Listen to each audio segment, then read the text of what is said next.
And I think it is. There's such a variation. So I have a good friend that went on antibiotics and she does well. Every once in a while she'll have a flare up and have to take antibiotics, but overall she is in remission. Like things are not active. And even if it doesn't take much to get her back to where she needs to be. Generally, the prognosis is not as good when people have been misdiagnosed for 10, 15 years, or you have the genetic issues that add to it. Generally, people that also have heavy metal poisoning or mold problems or the genetic problems have a harder time overcoming the illness. And it also depends on how many co-infections you get along with it. So it really varies person to person. So some people do great, and other people, it's just a really slow decline.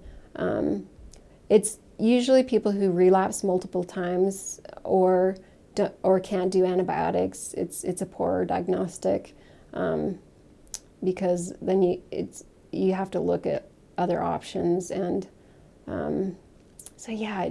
and like I said, you could use the same treatment on the same people and they respond so differently. Like this technology I use, the Rife machine.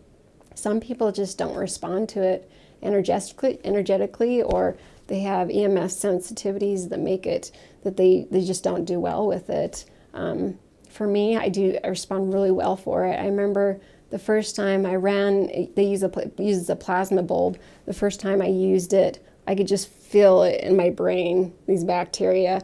And for 3 days, all I could do was watch Netflix because my brain had just been so affected by using this treatment that I couldn't focus. I couldn't handle any stress. All I could do for 3 days was watch Netflix.